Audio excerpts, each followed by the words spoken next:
All right, hi everybody. My name is Mike Moen. I am the regional manager for CRCC Asia here in the US and Canada. Do apologize about some of the errors there we had with Google Hangout. Do apologize.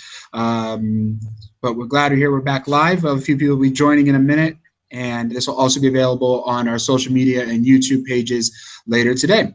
So we're going to go ahead and get started right away so we can make the most of our time here today. So today's topic is about life in China as an intern. So let's pop over to our PowerPoint presentation and we'll get started.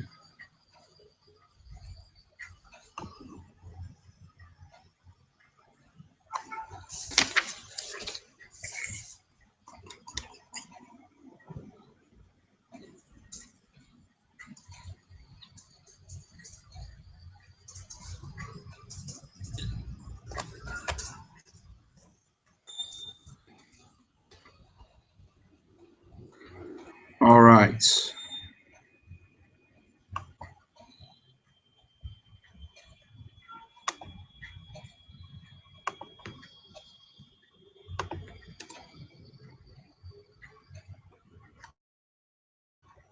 Sorry, I'm having some more technical issues here with my computer. Just one second.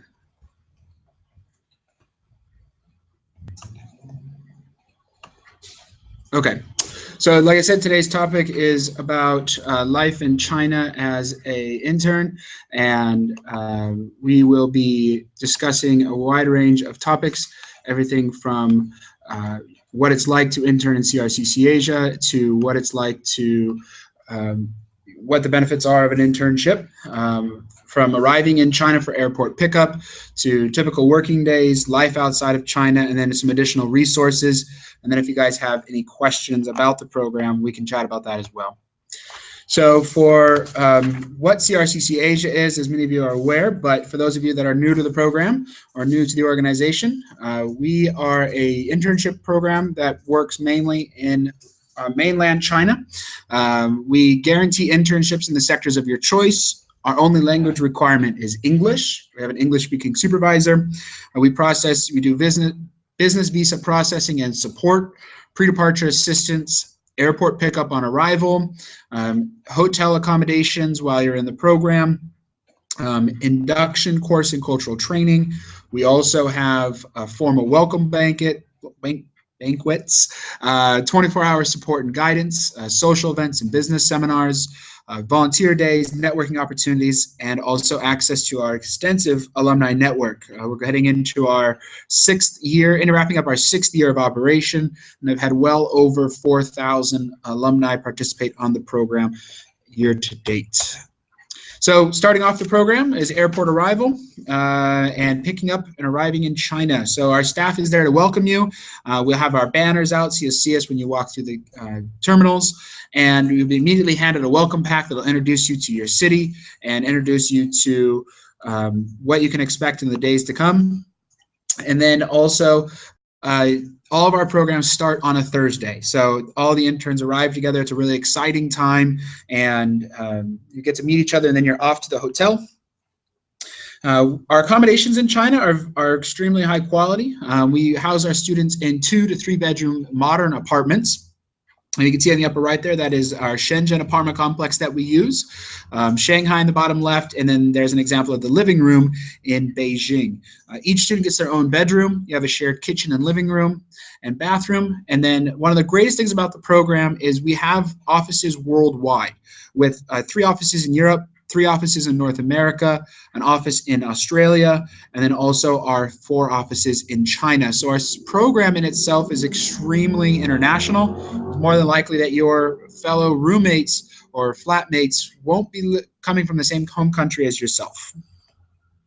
So the day after arrival on Thursday, all day Friday is going to be an induction day. This is a really exciting time. Actually, personally myself, I got to experience it this summer while I was out visiting the program and meeting with students. It's a very beneficial day. It's a great opportunity to learn about China.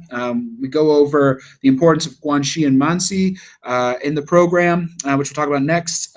Also, it's a great opportunity to meet everyone that's participating on the program in your city. So then following that, we have a big welcome banquet. You can see a great picture of everyone heading out to dinner there at the bottom right. It's a first kind of formal Chinese dinner, and we kind of go over dining etiquettes, business etiquette, and we have some great presentations from our business development managers, our general managers, and our program managers from each one of your host cities. So a typical working day in China is going to be from 9 to 6 with about an hour lunch break. And one of the major important things in Chinese business culture is guanxi, or relationships. Here you can see a diagram of the one on the left would be more Western style of business or social networks. The one on the right would be an example of Chinese networks. So it's a system of social networks and influential relationships that facilitate business and other dealings.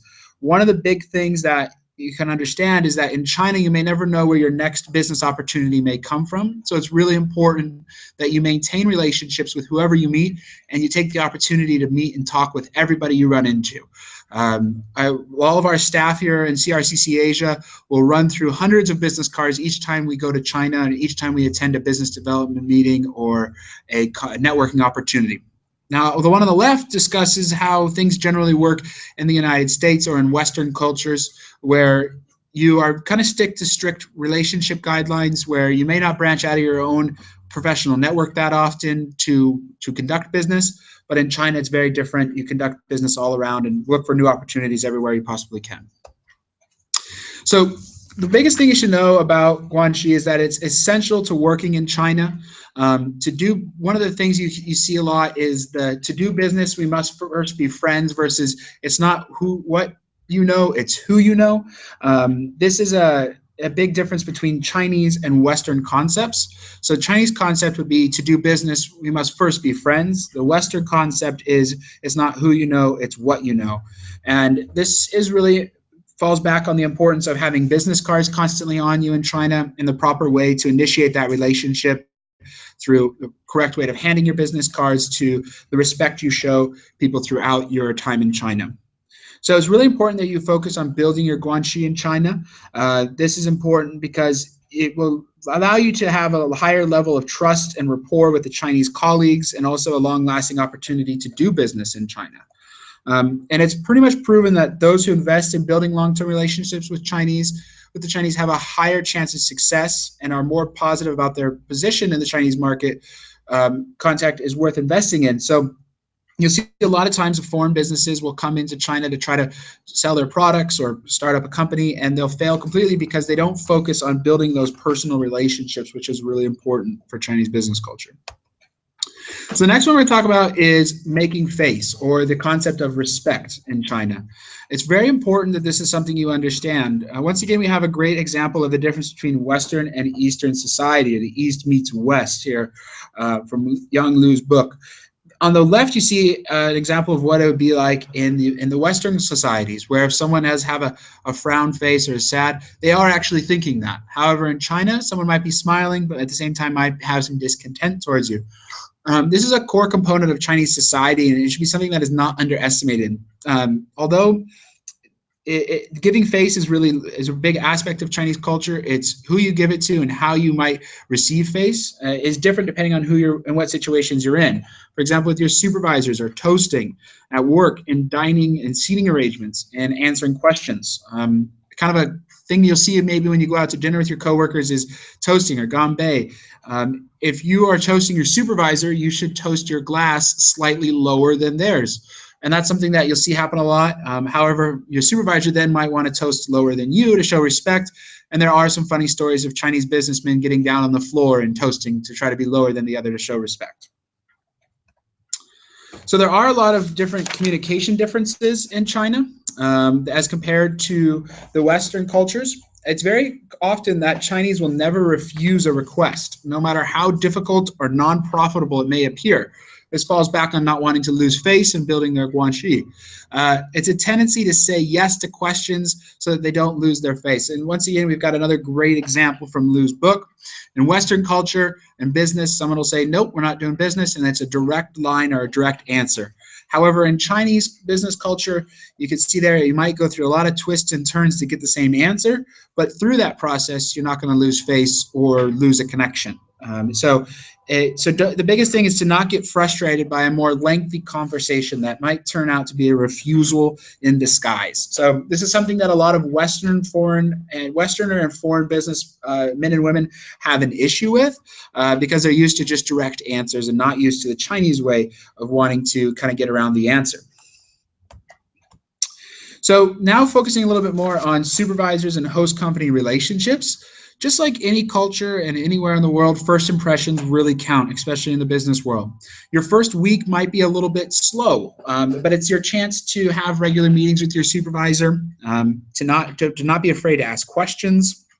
We've got a pretty funny picture there. It says, do I G-chat my supervisor or do I need to email him? Maybe I can text him. No, I'll just direct message him. Hashtag intern problems. So this is something that you're going to face no matter where you do an internship. This is regular to an internship. But it's important that during your first week, especially in China, that you're on time, that you're showing an eagerness to complete projects in a timely manner and a willingness to accept new responsibilities. So don't be afraid to ask questions. Find a mentor in the local area through networking or through your supervisor. Set your own personal goals. This is really important that you set personal goals so that you know what you're hoping to achieve from your internship and you can easily reflect on that.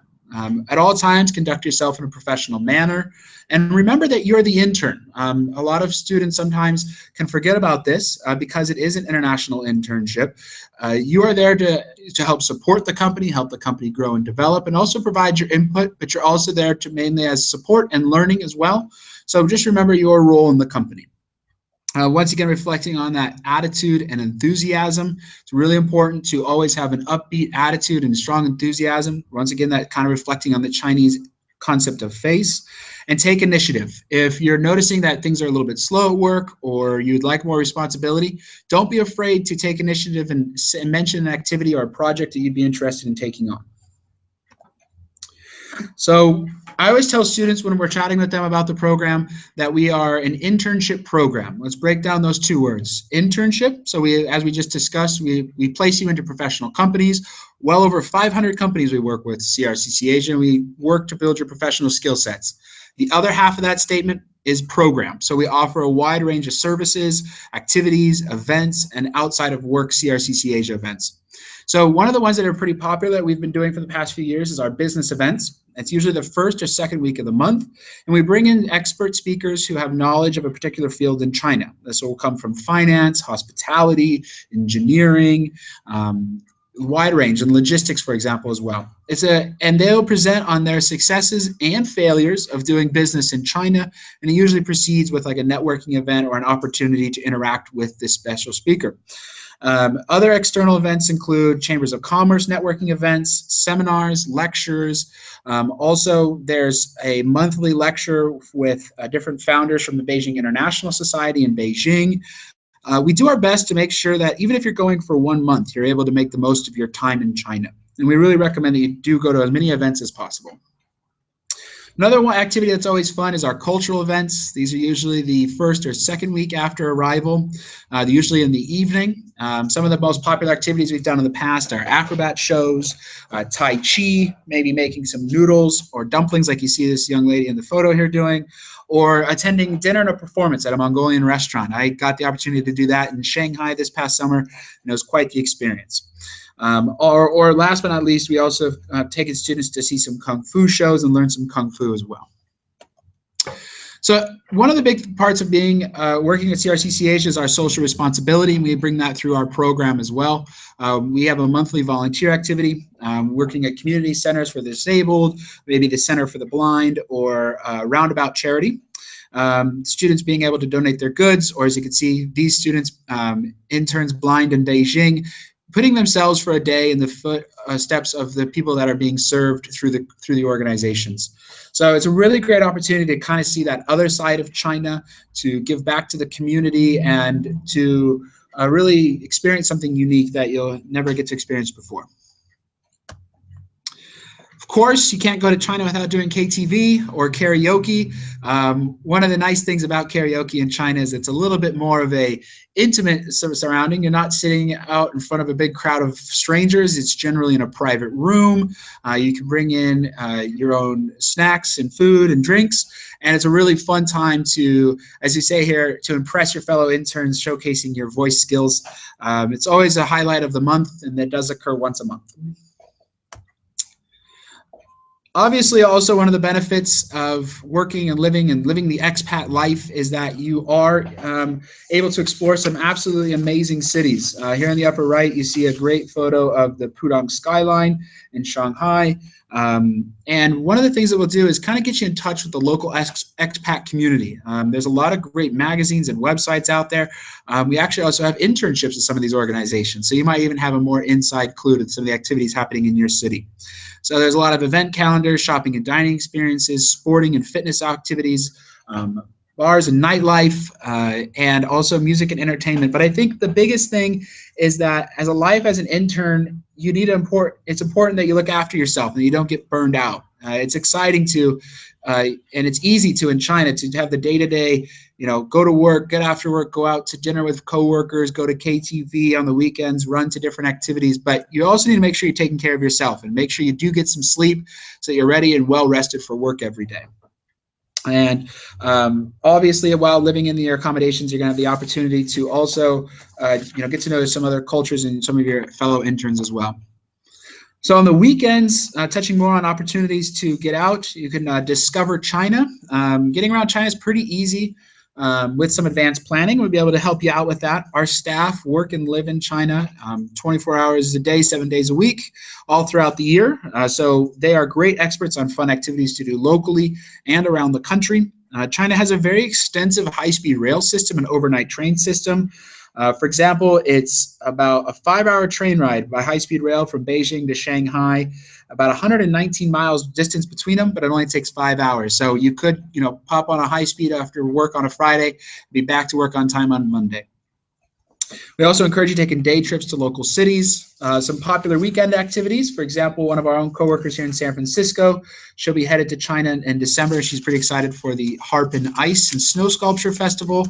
I really recommend that if you're going to go during the winter months. You can see a picture of that in the upper right. That is real. That is all ice. There's the Terracotta Warriors, which are absolutely an amazing experience if you have the opportunity to do that. And then another great picture of the Guilin Mountains and the Li River there in the bottom right.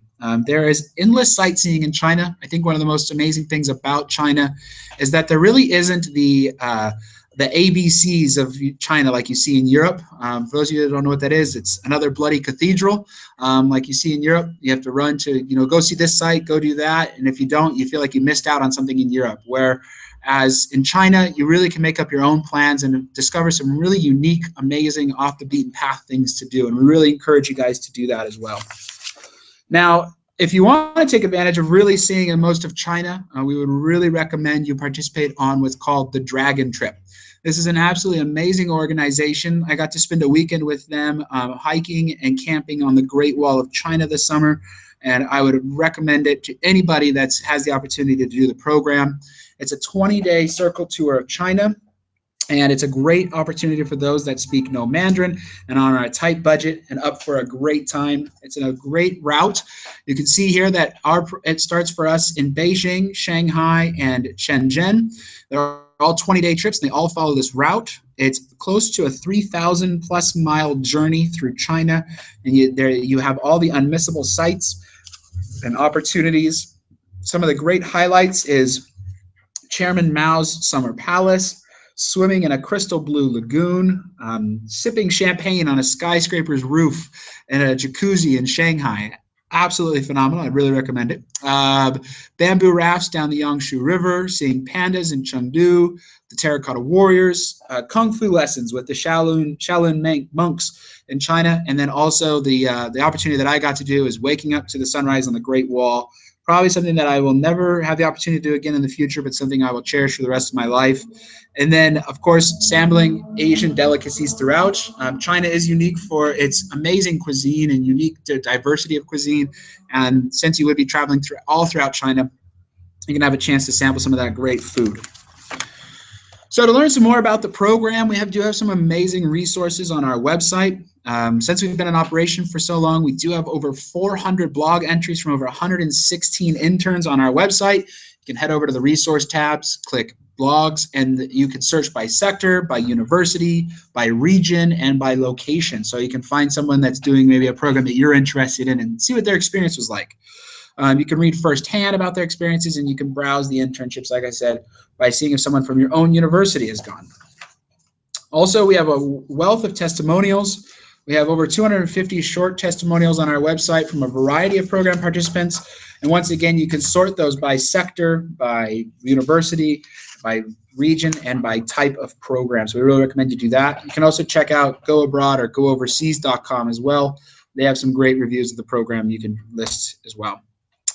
So last but not least, getting the most out of your internship. This is what is really important. One of the unique things about doing an internship internationally is you do have the opportunity to have that cultural understanding of China and their business practices, learn about different roles and industries, take advantage of every opportunity you have. This is something I always tell students. You see students that go for 1 month, and you see students that go for 3 months. They each are given over 200 professional business cards, and sometimes you have students that go for a month that are completely out of their 200 cards, and you have students that go for 3 months and they still have 100 left over. So it's really important you take advantage of every opportunity you have.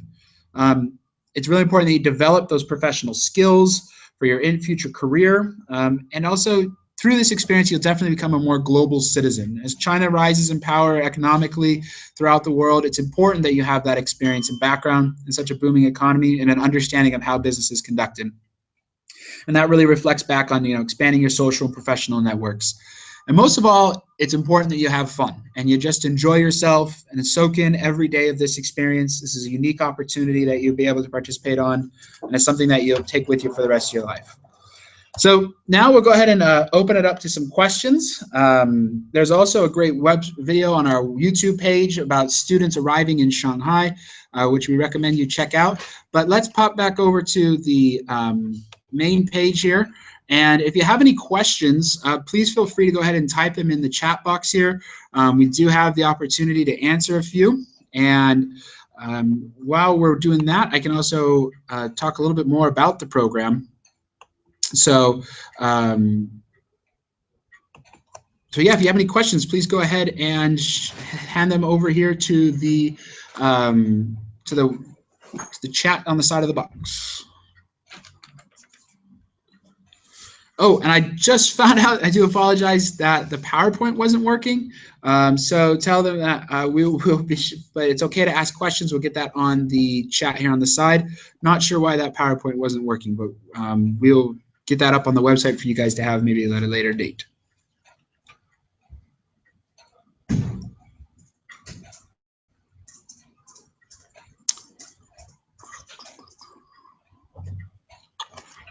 So some of the more popular questions that we get about the program is what type of companies that we work with. Currently right now we work with about 500 different companies across 24 different sectors.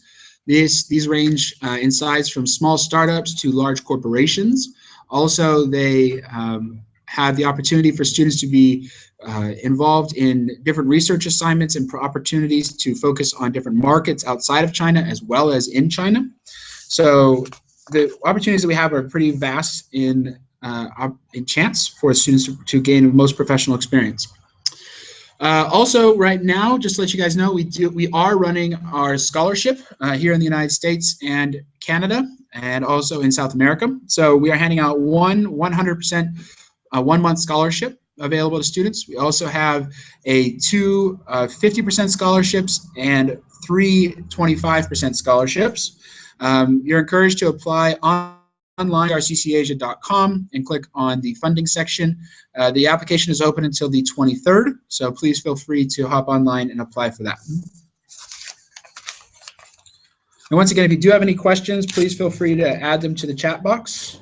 on the side of your profile there. Also, to let you know, you mark your calendars for December 9th at 1 p.m. We have our next webinar. It's about the top 10 tips for networking in China. We're looking forward to that. We're going to have a presentation possibly by one of our directors. So please keep a lookout for that announcement here in the next few weeks. As always, please go ahead and contact us on social media. We have Facebook, Twitter, Google+, and Instagram. Also, if you are currently located in China, we are on also all of the China websites like Weibo and Youku. And you can also find us now on Pinterest too, which is kind of exciting. And all right, well, that wraps up the webinar for now. If you guys have any additional questions, please feel free to hop on the live chat on the website. That's crccasia.com. Bottom right corner, hit the live chat button, and we're more than happy to answer your questions. All right, guys, thanks so much. Sorry about those delays and some of the technical issues, and hope everyone has a great rest of their week.